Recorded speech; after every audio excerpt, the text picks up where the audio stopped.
भारत और आर्मीनिया देश के बीच 6000 करोड़ रुपए की वेपन डील हुई है, लेकिन किसने किसको वेपन सप्लाई किए हैं और इससे पाकिस्तान, तुर्की और अजरबैजान की नींद क्यों उड़ी हुई है। देखिए, कुछ दिनों पहले ही भारत ने आर्मीनिया के साथ आकाश एंटी एयर सिस्टम एक्सपोर्ट करने की डील साइन की है, जिसके तहत भारत आर्मीनिया को rocket launcher, drone, artillery gun और एम्यूनिशन एक्सपोर्ट करेगा। 6000 करोड़ रुपए की इस डील के लिए भारत डायनामिक लिमिटेड कंपनी हथियार बनाएगी। आर्मीनिया के अलावा Akash anti air system Vietnam, Philippine और ब्राजील भी खरीदने वाले हैं, लेकिन हथियारों की इसी डील की वजह से आर्मीनिया के पड़ोसी अजरबैजान में खलबली मची हुई है, क्योंकि कई दिनों से अजरबैजान और आर्मीनिया के बीच विवाद चल रहा है। ऐसे में हथियारों की इस डील की वजह से आर्मीनिया अजरबैजान के बीच चल रहे विवाद के परिणाम भी बदल सकते हैं और यही वजह है कि अजरबैजान के साथ अलायंस बना चुके उनके मित्र देश यानी कि तुर्की और पाकिस्तान भी इस डील की वजह से काफी टेंशन में है। लेकिन कहीं पाकिस्तान इस टेंशन की वजह से कोई उल्टा कदम ना उठा ले। आपका इसके बारे में क्या ख्याल है? कमेंट सेक्शन में जरूर लिखेगा। क्या आपके बच्चे को भी स्कूल में टीचर कमजोर या बुद्धू समझते हैं? तो ये वीडियो आपके बच्चे के लिए है कि कैसे एक बच्चे ने 8वीं क्लास के बाद महज 9 महीनों में 12वीं तक की शिक्षा पूरी कर ली और सिर्फ 15 साल की उम्र में गुजरात का सबसे युवा इंजीनियर बन गया। कौन है ये होनहार बच्चा? चलिए जानते हैं। देखिए, आमतौर पर एक छात्र 18 साल की उम्र में 12वीं की क्लास पास करता है, लेकिन गुजरात के निर्भय ठाकुर ने 8वीं कक्षा के बाद महज 6 महीने में 10वीं की क्लास पास कर ली और उसके बाद सिर्फ 3 महीनों के अंदर ही 12वीं की क्लास भी पास कर ली। ये नहीं, 12वीं के बाद 15 साल की उम्र में निर्भय ने 4 साल के ग्रेजुएशन को सिर्फ 1 साल में खत्म कर लिया। निर्भय की इसी प्रतिभा को देखते हुए वर्ल्ड एजुकेशन कांग्रेस ने निर्भय को यंग अचीवर अवार्ड से सम्मानित भी किया है। निर्भय अभी IIT गांधीनगर से इंजीनियरिंग की पढ़ाई कर रहा है और वो अगले 4 साल में 10 और डिग्रियां और PhD हासिल करना चाहता है। निर्भय का ये कहना है कि पढ़ाई करते समय किसी भी टॉपिक का रट्टा मारने की बजाय उसे समझने से वो चीजें जल्दी याद होती। पढ़ाई और हमेशा कुछ नया सीखने की निर्भय की ललक उसे एक दिन बहुत ही ऊंचे मुकाम पर पहुंचा देगी। आपका इसके बारे में क्या ख्याल है? कमेंट सेक्शन में जरूर लिखेगा। अगर जम्मू कश्मीर में स्पेशल फोर्स का ये जवान ना होता ना, तो शायद आज मोदी जी हमारे बीच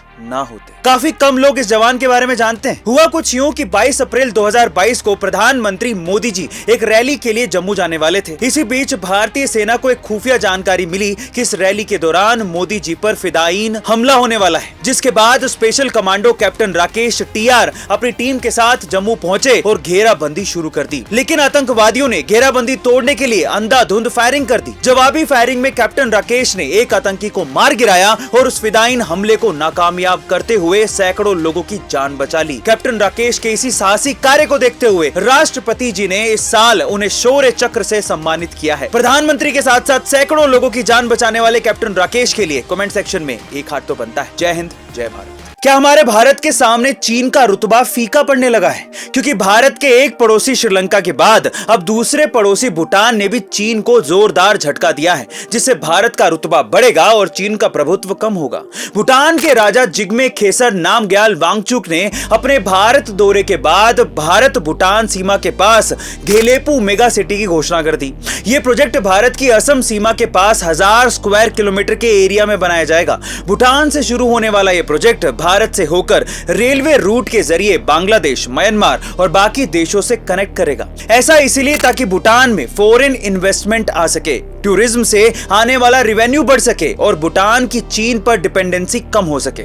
इस प्रोजेक्ट के जरिए भूटान सरकार भारत के साथ अपने संबंध फिर से मजबूत करना चाहती है और ये बात मोटा कर्जा देकर गरीब देशों पर प्रेशर बनाने वाले चीन के लिए एक बड़ा सेटबैक है।